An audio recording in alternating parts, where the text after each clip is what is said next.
Howdy folks, Matt here with Gulf Coast Fit, and I'm joined by Katie. Katie is an avid runner. We're working on improving her running performance, injury prevention, strengthening her weaknesses, and so on. And today we're running through a foam rolling routine that could be helpful before or after a running session, long or short run. But this sequence of foam rolling exercises is geared towards runners and common restrictions or issues that they have. So what Katie's doing first here is putting this foam roller right across her mid-back, that's her thoracic spine, and we're gonna stop when we get right below your shoulder blades. Lean yourself back, drape over the foam roller. Let's relax your head in your hands. So put your hands behind your head and just relax your neck. There we go. So you see how she's draping over the foam roller. Her hips are dropping towards the ground, her shoulders are dropping towards the ground. She's relaxing her neck by placing her hands behind her head. And now we're gonna start to not roll up and down, but side to side on the foam roller. So you see how she's rolling from right to left. I think the belly button moves with it. There you go. Lean your head back a little bit more. And so what we're doing here is getting some spinal extension in the thoracic spine, some lateral flexion, and a little bit of rotation. So creating some space in your intervertebral discs that a lot of times we don't get. And although this is for therapeutic purposes, sometimes it's not very comfortable. How's it feel, Katie? Not very comfortable. And relaxing is the key. This is harder to do than you would think. All right, that's good. So now we're gonna move into hitting the anterior deltoids, which for runners, this is a commonly overlooked area to give some love to. The front delts, if you're using your arms, which you want to when you're running, you're swinging your arms a lot and you're emphasizing on swinging them forward. You ever notice that? You think about swinging the arms forward, not so much backwards. Every time you swing forward, you engage your anterior delts, your front shoulders, and that adds up over thousands of swings and hundreds of runs. Then those muscles become hypertonic and contribute to bad shoulder symmetry and health. So you see Katie's gonna put her shoulder downward onto the foam roller, and she's got her hips up high. That way she's using her body weight. Let's bring this right arm down towards your side. Yep, just relax it all the way off the ground. That's it. So you see Katie's hips are up high. That way she's getting as much weight and leverage going downward into the anterior shoulders. Breathe it out nice and steady now. A couple of things that are super crucial when you're rolling. Make sure, A, you're rolling slow, not going super fast. B, you're breathing, always being mindful of your breath. And C, you're relaxing, we're not contracting.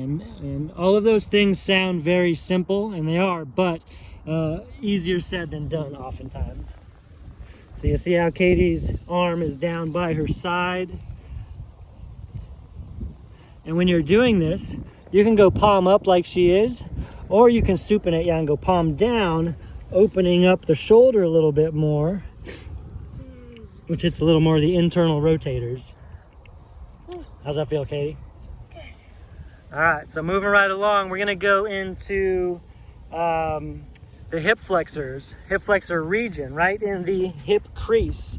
So what Katie's gonna do is position the foam roller right in your hip crease, but you won't be facing down and you won't be facing sideways. You're gonna be somewhere in between. Now let's come down onto your elbow here. And you see right where Katie's hip crease is, she's draping her body over the foam roller. And we don't have to roll a lot. You see, just a couple inches up and down does the trick. And just like on any foam rolling variation, playing with your angles and exploring, listening to your body and finding the sticky spots where maybe you've got some muscle adhesions built up, lactic acid buildup, scar tissue even potentially, then it just takes some tuning into your body. Now Katie, I want you to find the spot that barks at you the most. And right when you find it, stay on it and tell me when you're there.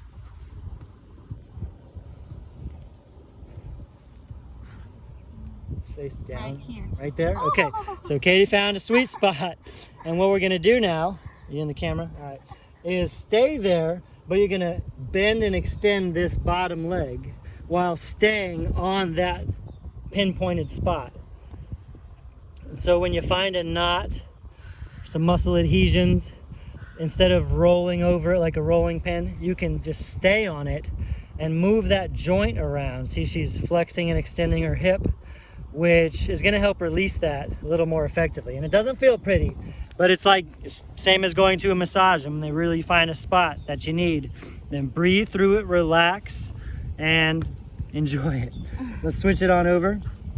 That's the thing, is like we get a little bit masochistic because it can be very challenging to keep your cool while you're foam rolling. If it's making you bust out some tears, it's making you want to cry. But when you see the effects that it has and you start to experience how it helps you recover, frees up your range of motion, reduces soreness, then it's a welcome pain and you do start to enjoy it. You look forward to it. Right now we're in that honeymoon phase where it's all about hating life while you're on the foam roller. Now Katie, like a lot of folks, has access to a foam roller, has one at home, but sometimes it just gets used as a stool or a computer stand. And I like that it's a tool that's so useful, and a lot of people have them, but they're like a lot of fitness equipment, they're just not getting used. So when someone says they've got a foam roller, that's one of the first things we run through is foam rolling exercises, because I want to resurrect such a valuable tool. Did you find a sticky spot on that side? Yes. Was one side worse than the other? This side. Which side? This one. Right No, side? it's just that. So with most athletes, but especially with people who put in a lot of repetitions, like runners, it's very common to have one side that's more hypertonic than the other. Katie's right hip's a little bit tighter, and that could be because of how she runs, or her gait, or her injury history, or her recovery methods, or just life in general.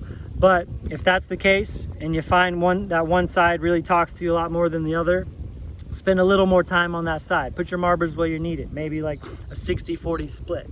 All right, Katie, we're gonna move on to the tibial region, the front of the shin, which are the complementary or opposing muscles to your gastrocnemius, your calves, and your soleus. A lot of times we foam roll the back of the lower extremity, the calves, but now we're focusing on the shins, the front. So what you're gonna do here is cross this leg over that one, yep. You're gonna keep your upper body still. Now tuck your knees in and then straighten your legs out. Tuck your knees in, straighten the legs out. Let's scoot the hands back a little bit. That way you can roll backwards a little bit more. There you go. And you see how to hit the tibial region, Katie's got to keep her lower extremity kind of tilted inward.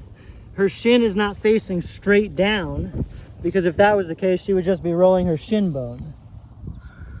It looks like she's having fun.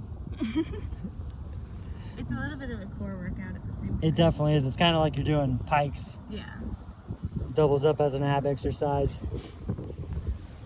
I'll switch sides. Now Katie made a great point right before we push play here, that foam rolling is hard work, and you want to be ready for that. Although you're doing it for recovery purposes, injury prevention purposes, and as a therapeutic modality, it is hard work. You're manipulating your body weight. You've got to keep your core tight. You're trying to keep your breath and your heart rate steady. And it is kind of like you're doing a body weight calisthenic routine.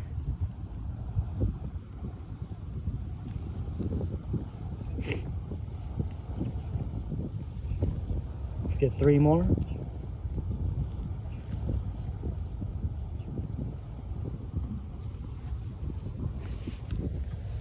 All right. So those 4 regions of your body, you can benefit highly from before a run or after a run. And I would honestly do it both ways. 5-10 minutes will do you justice. The anterior delts, the T-spine, the middle of your back, your hip flexors, and your tibials, front of your shins. Katie, which foam rolling exercise do you feel was the most productive for you? The hip region? Yeah. All right, cool. And that makes sense because Katie gets very hippy when she runs, as does everyone. Your hips are constantly flexing and extending. And you're gonna use your foam roller at home now? Yes, I'll take it out of the bathroom. Correct answer. Catch you later. Thanks.